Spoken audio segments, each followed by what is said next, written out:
Back in the circa 2005 timeframe, there were a few platforms that were chat and some efforts to create a more industry-wide platform that would be secure, open, and really focus on being a communication technology company. The idea of Symphony was forming as a consortium.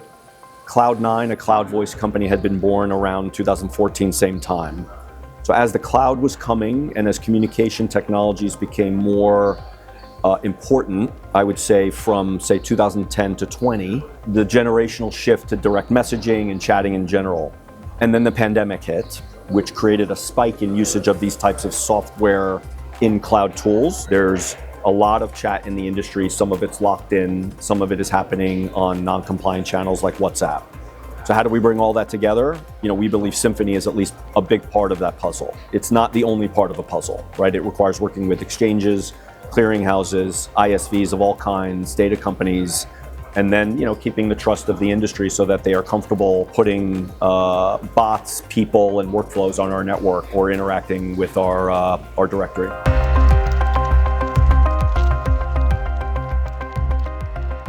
How does the integration of messaging platform TradingView help Symphony? We're distributing TradingView over Symphony. They're more of an app for consumer and retail. So they're getting to our institutional capital markets community through the Symphony network. We're enriching our data company or our platform with a great data company.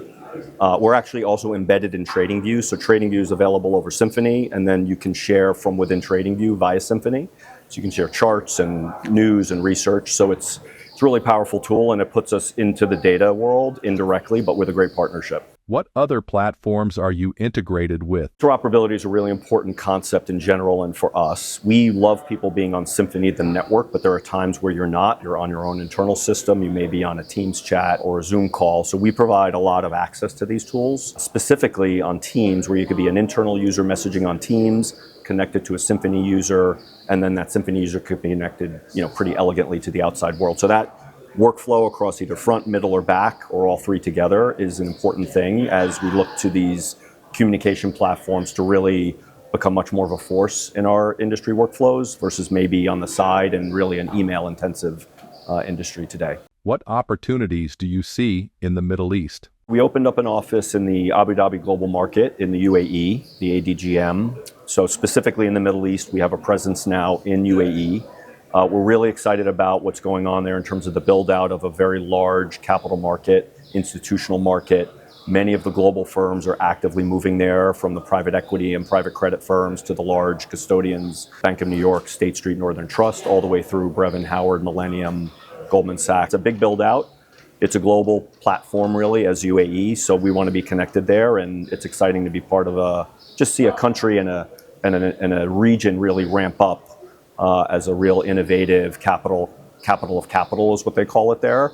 And then we'll look to other areas of the Middle East, Saudi Arabia, et cetera, to expand as well. But UAE and Abu Dhabi and Dubai is our focus today. What is Symphony doing in Northern Ireland? Northern Ireland and Belfast, really exciting talent there. Obviously, there were some challenges there over the decades, but a few decades past that, there's a really energized workforce. It's very diverse, from cyber and information security through business operations and client service and HR. So we've hired more than 30 people there now. It's a very diverse business function. I would say everything we can put there, we could put everything there with the exception of maybe real sales where you maybe need to be closer to clients. It's not a big market, but it's part of the UK. It's a relatively easy place for us to ramp up. We've been there for about a year, and it's been really exciting to see it, just the people that are really excited to come to work and excited to be a part of the Symphony story. What new partnerships are you working on? Partnerships in general are critical. Front, middle, back office. Appian is a very important workflow tool. Check is in the know your client, KYC, AML world. We have partnerships with DTCC, partnerships with TaskGuys, Euroclear. Many partnerships actually brewing that I think, John, you and the futures and derivatives community will be excited about. You'll hear more this year. But we can do a lot of Symphony on our own as a communication platform that's distributed, encrypted, secure. But at the end of the day, we do need partnerships with front, middle, and back office providers. And, we have dozens of them in the works and several that have been launched and becoming quite successful and impactful, not just on each other as vendors, but also on our mutual clients in the industry as a whole. What are your key priorities for this year? Partnerships are key.